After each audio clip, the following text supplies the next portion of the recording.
Good morning to all student. मैं पढ़ा रही हूँ आपको 8th क्लास की सोशल स्टडी का पार्ट सेकेंड ज्योग्राफी का सेकेंड चैप्टर, जिसमें हमने कल बहुत सी चीज़ें पढ़ी थी। इसमें importance of distribution of wild life as a resources.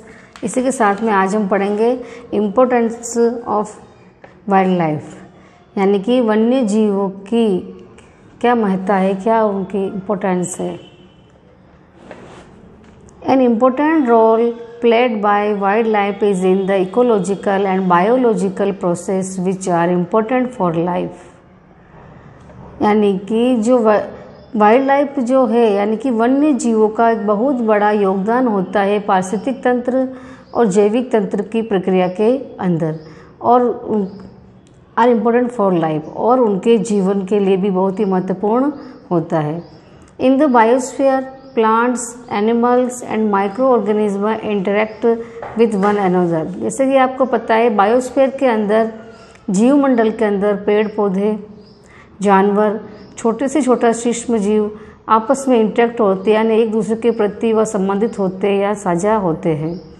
Which sustain and enhance human life, और इसी की तरह वह मानव जीवन को बनाए रखने में और मानव जीवन को बढ़ाने में इम्पोर्टेंट होते हैं। Hence, these ecological processes are important for wildlife, agriculture, forestry, fishery and other endeavors supporting life। हालांकि जो इकोलॉजिकल प्रोसेस है, यानी कि जो पारिस्थितिक तंत्र का जो प्रोसेस होता है, जो प्रक्रिया होती है, वह बहुत ही महत्वपूर्ण होती है, जीव जंतु के द्वारा महत्वपूर्ण होती है, जिसमें कृषि है, फॉरेस्ट्री है, मछली पालन है या मछली पकड़ना है, और जो लुप्त प्रजातियां हो गई है वे सभी भी उनके जीवन को सपोर्ट करता है। यानी कि जो इकोलॉजिकल जो प्रोसेस होता है, उसमें वाइल्ड लाइफ खेतीबाड़ी के लिए, जंगल के लिए, मछली पालन के लिए, और जो प्राय लुप्त होती जो प्रजातियां हैं जीव जंतु की, उसके जीवन को सपोर्ट करता है।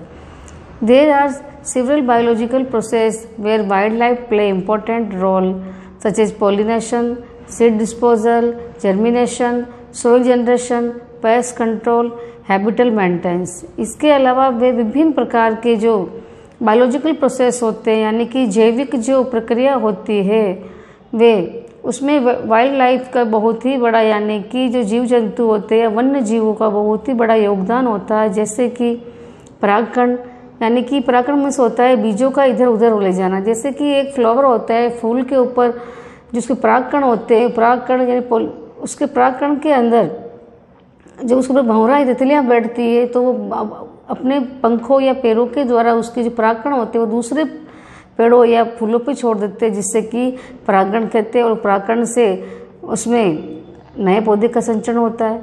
सीड डिस्पोजल यानी बीजों के बारे में, जर्मिनेशन अंकुरण के बारे में, अंकुरण मतलब नए पौधे का फूटना, सोइल जनरेशन में मिट्टी का बढ़ना या मिट्टी की अलग परतों का बढ़ना, पेस्ट कंट्रोल और कीटनाशक, साथ में हैबिटेट मेंटेनेंस, साथ में निवास स्थान को प्रबंधन में इन वाइल्ड लाइफ का बहुत ही बड़ा योगदान होता है। अब हम पढ़ेंगे इकोसिस्टम, पारिस्थितिक तंत्र। जैसे कि हमने लास्ट चैप्टर में पढ़ा था, it is defined as a complex relationship between all the living resources and resident of an area including all forms of life, plants, animals, birds, fish, microorganisms, people and non-living resources, air, water, soils, etc. It is defined as a complex relationship, यानी कि यह हमें define करती समझाती है कि जो complex relationship होती है, यानी कि रिश्ता होता है जो इनके बीच में होता है, लिविंग थिंग्स और नॉन लिविंग थिंग्स के बीच में जो रिश्ता होता है, साथ में रेसिडेंट ऑफ एरिया जहाँ पर वो निवास करते हैं, उनके बीच में जो रिलेशनशिप होती है, अंदर संबंधता होती है, वह विभिन्न रूपों में पाई जाती है। जीवन के विभिन्न रूपों में इसमें प्लांट्स है, एनिमल्स है, बर्ड है, जो आपने पढ़ा है, छोटे छोटे जीव जंतु है, साथ में पीपल है, और नॉन लिविंग रिसोर्सेज जैसे एयर, वाटर, सॉइल, इन सभी के अंदर आपस में एक रिलेशनशिप पाया जाता है जो आपस में एक दूसरे से जुड़े होते हैं। All the living and non-living organisms are interdependent and interrelated to one another।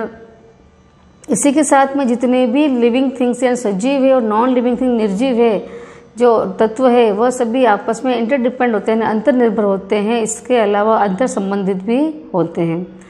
One another and if one disappears the other would also be affected. अगर उनमें से एक भी अगर तत्व को वह तत्व गायब हो जाता है या खत्म हो जाता था, उसका अफेक्ट उन दूसरे तत्वों पर भी पड़ता है। अगर जब इस पारिस्थितिक तंत्र में अगर एक तत्व गड़बड़ा जाएगा तो सारे तत्वों अपने आप ही पर असर पड़ेगा और पारिस्थितिक तंत्र का संतुलन बिगड़ जाएगा।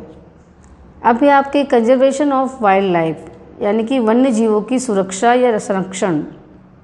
Forest are the natural habitat for wild life and they help the maintaining the ecosystem. जो फॉरेस्ट होते हैं, जो जंगल होते हैं, वह वाइल्ड लाइफ यानी वन्य जीवों के लिए एक नेचुरल निवास स्थान होते हैं। साथ में वह इकोसिस्टम को प्रबंधन के लिए इकोसिस्टम को सही संतुलन के लिए मदद करते हैं। Many species of animal have become vulnerable or endangered and some of these have either become extinct or are on the verge of extinctions। यानी इसमें से मैनी स्पेसीज ऑफ एनिमल, जानवरों की बहुत सी जातियाँ जो कमज़ोर जातियाँ हो गई है, कमज़ोर हो गई है, साथ में या वो लुप्त होने वाली है, ख़त्म होने वाली है, वे सभी या वे जातियाँ जो लुप्त होने के कगार पर है, वे सभी ये सभी जातियों जंगल के ऊपर आधारित होती है। और जब जंगल ही नहीं रहेंगे तो इन जातियों का विलुप्त होना संभव है।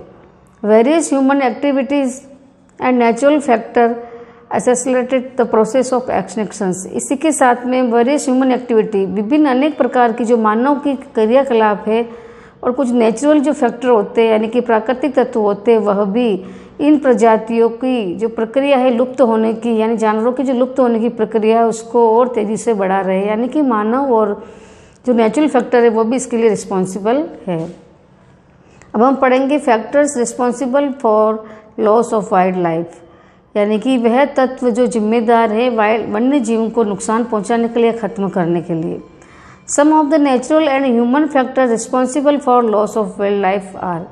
कुछ प्राकृतिक और कुछ मानव निर्मित जो तत्व है वह जिम्मेदार होते हैं वन्य जीव को समाप्त करने में। जैसे कि फर्स्ट इसमें डिफॉरेस्टेशंस यानी कि जंगलों की कटाई। Cutting tree on a large scale in the forest have led to loss of vegetation which leads to loss of the habitat for wild animals. पेड़ों की अंधाधुंध कटाई से, बड़ी मात्रा में पेड़ों की कटाई से जंगल नष्ट हो रहे हैं, हम जंगलों को खो रहे हैं और वेजिटेशन को भी खो रहे हैं, वनस्पति को भी खो रहे हैं, जिसके साथ में जो वन्य जीवों के लिए जो उनका निवास स्थान है वह निवास स्थान भी खत्म हो रहा है। सेकेंड है आपके पोचिंग यानी अवैध शिकार। Wild life animal poaching is mainly done for collection and illegal trading of skin, hides, nails, teeth, horns, feathers etcetera. जो वाइल्ड लाइफ एनिमल्स पोचिंग है यानी कि जंगली जीवों की जो हत्या है या अवैध शिकार वह करते हैं और वह गैर कानूनी तरीके से करते हैं। जिस गैर कानूनी तरीके से फिर वो उनका शिकार करके फिर उनका व्यापार करते हैं, उनकी चमड़े का, उनकी हड्डियों का, उनके नाखून का, दांतों का, सींग का और उनके पंखों का। Some of the animals hunted for the same are lion, tiger, elephant, black buck, deer, crocodile, dinosaurs, snow leopard, ostrich and peacock. इसी के अलावा सब of the animals hunted for the same are, इसके अलावा वे बहुत सारे जानवरों का शिकार करते हैं जिसमें शेर, चीता, पिकॉक, ऑस्ट्रिच और लेपर्ड वगैरह सभी आते हैं। आज के लिए इतना, बाकी हम नेक्स्ट क्लास में पढ़ेंगे।